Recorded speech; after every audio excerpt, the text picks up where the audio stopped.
خوش آمدید، خیر مکتب ہے آپ سبھی سامعین ناظرین کا اس قنات پہ۔ آج کی اس ویڈیو میں ہم اردو MIC سیمسٹر 2 کی تیسری یونٹ میر کلو کی گواہی کو پڑھیں گے، جسے نور محمد انجمن مانپوری نے لکھا ہے۔ اس ویڈیو میں ہم میر کلو کی گواہی کو تفصیل سے پڑھیں گے۔ احسان اپنے گواہوں کے نہ آنے کی وجہ سے مقدمہ کی تاریخ بڑھانے کے لیے مہلت کی درخواست دے کر بار لائبریری میں اطمینان سے بیٹھا ہوا اپنے وکیل سے باتیں کر رہا تھا کہ اس کا کارپرداز گھبرایا ہوا پہنچا اور بولا کہ گواہوں کی پکار ہو چکی ہے۔ حاکم نے مہلت کی درخواست نامنظور کر دی۔ گواہ حاضر نہ ہوگے تو مقدمہ خارج کر دیا جائے گا۔ احسان کی بدحواسی دیکھ کر اس کے وکیل نے کہا کہ گھبرانے کی کون سی بات ہے، گواہی دینے والوں کی یہاں کمی نہیں۔ چنانچہ فن گواہی کے مشہور ماہر پیشہ ور گواہوں کے استاد میر کلو صاحب بلائے گئے۔ وکیل صاحب نے احسان سے 5 روپے لے کر ان کے حوالے کیے اور ساتھ لیے اجلاس پر پہنچ گئے۔ میر صاحب حاکم کو سلام کر کے کٹہرے میں جا کر کھڑے ہو گئے۔ احسان سخت متحرک تھا۔ مقدمے کی حالت سے میر صاحب بالکل واقف نہیں۔ مدعا کون ہے، کیا نام ہے، کتنی رقم کا دیوں ہے، نہ کچھ بتلایا گیا، نہ اظہار کی کوئی تعلیم دی گئی۔ آخر یہ اظہار کریں گے تو کیا؟ غریب سمجھا کہ مقدمہ ہوا چوپٹ۔ فریق کے وکیل کو پہلے ہی معلوم ہو چکا تھا کہ احسان کا کوئی اصل گواہ نہیں آیا ہے۔ میر کلو کو کٹہرے میں دیکھ کر اور بھی خوش ہوا کہ یہ بھاڑے کا ٹٹو کہاں تک چلے گا۔ چیف کے سوال سے مقدمہ نوعیت کا اندازہ کچھ میر صاحب نے اپنی دھیان سے لگا لیا اور یہ بھی سمجھ گئے کہ احسان علی خان مکروز کا انتقال ہو چکا ہے۔ اب یہ حیثیت وارث ان کے بیٹے شاہد خان پر نالشدائی کی گئی ہے، لیکن احسان علی خان جنہوں نے دمشق لکھا تھا، ان کی صورت شکل وضع عمر سے واقفیت نہ ہونے کے بعد دل میں کچھ سوچنے لگے کہ فریق کے وکیل نے جرح کے سوال شروع کر دیے۔ میر صاحب دروغ حافی کے جرم میں ایک بار سزا پا چکے تھے، اس لیے پہلے سوال ان سے یہی کیا گیا۔ اس میں یہ کہہ رہا ہے کہ احسان جو ہے وہ اپنے گواہ نہ آنے کی وجہ سے اپنے مقدمہ کا تاریخ آگے بڑھانا چاہتے ہیں۔ اس کے لیے وہ درخواست بھی دیتے ہیں۔ جب وہ درخواست دے کر لائبریری کے پاس اپنے وکیل سے باتیں کر رہے تھے، ویسے ہی اس کا کارپرداز گھبرایا ہوا پہنچا اور کہنے لگا، حاکم میں گواہ کی پکار ہو چکی ہے۔ جو درخواست انہوں نے دیا تھا نامنظور ہو گیا، اور کہنے لگا گواہ نہ ہوں گے تو مقدمہ خارج ہو جائے گا۔ جب احسان اتنا گھبرانے لگے تو ان کے وکیل کہیں کہ اتنی گھبرانے کی بات نہیں ہے، یہاں پر گواہ دینے والوں کی کمی نہیں ہے۔ یہاں ایک میر کلو نام کے مشہور گواہ ہیں جو گواہوں کی غیر موجودگی میں ان کے بدلے گواہ دیتے ہیں۔ پھر وکیل نے احسان سے میر کلو کی طرف اشارہ کرتے ہوئے احسان سے 5 روپے لیے اور میر کلو کو ان کے حوالے کیا اور ساتھ ہی جا کر اجلاس تک پہنچائے۔ کٹہرے میں جا کر میر صاحب تو کھڑے ہو گئے، مگر ان کو اس مقدمے سے کوئی معلومات نہیں تھی۔ اس کے بعد پہلے انہوں نے حاکم کو سلام کیا۔ دوسری طرف کے وکیل کو یہ معلوم ہو چکا تھا کہ احسان کا کوئی گواہ نہیں ہے۔ میر کلو کو کٹہرے میں دیکھے اور بھی خوش ہو گیا۔ اس کے بعد سے وکیل نے سوالات شروع کیے۔ میر صاحب ایک بار دروغ حلفی کے جرم میں جیل جا چکے تھے۔ میر صاحب دروغ حلفی کے جرم میں ایک بار سزا پا چکے تھے، اسی لیے وکیل نے پہلے سوال ان سے اسی پہ کی۔ وکیل: میر کلو صاحب، آپ کبھی جیل کی بھی سیر کر آئے ہیں؟ میر صاحب: آج کل کون ملک کا خادم ایسا ہے جو جیل سے نہ آیا ہو؟ وکیل: آپ کو ملک کی کس خدمات کے صلہ میں یا فخر حاصل کرنے کا موقع ملا؟ میر صاحب: وہی قانون شکنی۔ وکیل: کس قانون کے توڑنے کی خدمات آپ نے اپنے ذمہ لی تھی؟ میر صاحب: گاندھی جی نے نمک کے قانون توڑنے کا بیڑا اٹھایا تھا اور بعض لیڈروں نے جنگلات کے قانون کی خلاف ورزی کو اپنے درمیان لیا۔ میرے خیال میں سب سے زیادہ ضروری قانون شہادت کی اصلاح کی ہے، اسی لیے قانون شکنی کے لیے میں نے اس کو منتخب کیا۔ وکیل حاکم کو مخاطب کر کے: حضور، یہ دروغ حلفی کے جرم میں سزا پا چکے ہیں مگر اپنی زبان سے صاف اقرار کرنا نہیں چاہتے۔ حاکم: تو آپ اس قصے کی نقل داخل کر سکتے ہیں، دوسرا سوال کیجیے۔ وکیل: کیوں میر صاحب، احسان علی مرحوم کو آپ جانتے تھے؟ میر صاحب: اے حضور، جاننے کی ایک ہی کہی، خدا مرحوم کو جنت نصیب کرے، ہم دونوں ایک جاں دو قلب تھے، نہ مجھے اس کے بغیر آرام، نہ اس کو میرے دیکھنے بغیر چین۔ وکیل: ان کی عمر کیا تھی؟ میر صاحب: یہی 30 اور 60 کے درمیان ہی تھی۔ وکیل: یہ 30 اور 60 کے درمیان کہنے سے کام نہیں چلے گا، صاف کہیں وہ بوڑھے تھے یا جوان؟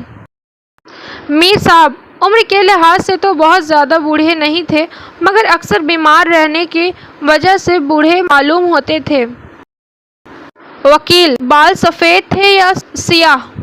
میر صاحب: نزلہ کی وجہ سے بال سفید ہو چکے تھے لیکن جب خضاب لگتے تھے تو جوان معلوم ہوتے تھے۔ وکیل: رنگ گورا تھا یا کالا؟ میر صاحب: نہایت ہی گورے چٹے آدمی تھے لیکن وہی بیماری کی وجہ سے رنگ کچھ سانولا سا ہو گیا تھا۔ وکیل: لمبے تھے یا ناٹے؟ میر صاحب: قد تو لمبا تھا لیکن کمر جھک جانے کی وجہ سے ناٹے معلوم ہوتے تھے۔ وکیل نے جھلا کر کہا: سوال کا صاف جواب کیوں نہیں دیتے؟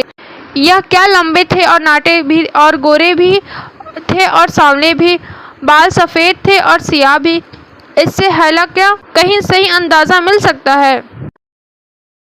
میر صاحب: جناب، خفا ہونے کی تو کوئی بات نہیں، 1-2 روز کی ملاقات ہوتی تھی، البتہ اس وقت کی خاص وضع اور صورت کو بیان کرتا۔ برسوں رات دن کا ساتھ رہا، جن مختلف حالاتوں میں نے دیکھا صاف صاف کہہ دیا۔ وکیل: اچھا، احسان علی مرحوم داڑھی بھی رکھتے تھے یا نہیں؟ میر صاحب: وہ عجیب آزاد ضیاء اور رندانہ مشرب کے آدمی تھے۔ جی میں آیا تو چاروں ابرایوں کا صفایہ بول دیا تھا اور کبھی داڑھی بڑھائی تو خواجہ حضرت کو بھی مات دیتے۔ وکیل: فضول گوئی کی ضرورت نہیں ہے، میں پوچھا تھا کہ داڑھی رکھتے ہیں یا نہیں، صرف ہاں یا نہیں کہہ دیتے، اس کے علاوہ کچھ زیادہ بولنے کی ضرورت نہیں، دنیا بھر کے قصے ہمارے مطالعے نہیں۔ میر صاحب: بہتر، آئندہ سے انہیں 2 لفظوں میں جواب دوں گا۔ وکیل: احسان علی خاں مرحوم برابر رہتے کہاں تھے؟ میر صاحب: جی ہاں۔ وکیل: یا جی ہاں کیا؟ میں پوچھتا ہوں کہ کہاں رہتے تھے تو آپ فرماتے ہیں جی ہاں، یہ اس سوال کا جواب ہوا۔ میر صاحب: جناب ہی نے فرمایا تھا کہ جواب میں صرف ہاں یا نہیں کہوں۔ وکیل: میں نے ہر سوال کے لیے تھوڑے ہی یہ جواب بتلایا تھا، اچھا اب کہیں کہ وہ کہاں رہتے تھے؟ میر صاحب: اپنے مکان میں۔ وکیل: لا حول ولا قوت، عجیب سمجھ ہے، میرا اس سے مطالعہ یہ ہے کہ شہر میں رہتے تھے یا دیہات میں؟ میر صاحب: دونوں جگہ، کبھی شہر کبھی دیہات۔ وکیل: دیہات میں ان کا مکان کس رخ کا ہے؟ آپ تو وہاں بھی ساتھ جاتے ہوں گے؟ میر صاحب: جی ہاں، برابر ساتھ دیہات بھی جایا کرتا تھا۔ وکیل: اصلی سوال تو آپ کھا گئے، دیہات میں ساتھ رہنے کو میں نہیں پوچھا، اس کا جواب دیجیے کہ وہاں مکان کس رخ کا ہے؟ میر صاحب: اتنی دیر میں جواب سوجھ گیا۔ شہر میں رہنے والوں کا دیہات میں اکثر تیر بہک جاتا ہے، وہاں جب گیا سمت کا مجھے صحیح پتہ ہی نہ لگا۔ وکیل: یہ روپے کس کام کے لیے انہوں نے لیے تھے؟ میر صاحب: اپنی ضرورت کے لیے۔ وکیل: کون سی ضرورت؟ کیا کوئی خاص ضرورت آ پڑی جو بغیر قرضے لیے کام نہیں چلتا؟ میر صاحب: وہ نہایت ہی اولوگرام تھے، خاص اور عام دونوں ضرورتوں ان کے لیے ایک تھی، اپنے پاس 2-4 ہزار روپے رکھنا ضرورت سمجھتے تھے۔ وکیل: کب روپے انہوں نے لیے؟ میر صاحب: جب ضرورت پڑی۔ وکیل: کتنے دن ہوئے؟ میر صاحب: 360 دنوں کا 1 سال ہوتا ہے۔ اب حساب کرنا اور جوڑ کر بتانا کہ سب ملا کر کتنے دن ہوئے، ذرا مشکل ہے۔ وکیل: دنوں کو جوڑ کر بتانے میں نہیں کہا، یہ بتلائیں کہ کتنے سال ہوئے۔ میر صاحب: دمشق کی مرکبہ تاریخ کو دیکھ کر آپ بھی جوڑ سکتے ہیں کہ کتنے سال ہوئے۔ وکیل: تو صاف کہیں کہ ہمیں یاد نہیں۔ میر صاحب: جی ہاں، پڑھنا چھوڑے ہوئے زمانے ہو گئے، اب حساب کے یاد نہیں۔ وکیل: حساب کے بھولنے یا یاد رکھنے کا سوال نہیں، دمشق کب لکھا گیا تھا، کتنا زمانہ ہوا، یہ یاد ہے یا نہیں؟ میر صاحب: زمانے کے بارے میں جو آپ پوچھتے ہیں تو جہاں تک مجھے یاد آتا ہے انہوں نے اپنی زندگی کی ہی زمانے میں قرض لیا تھا۔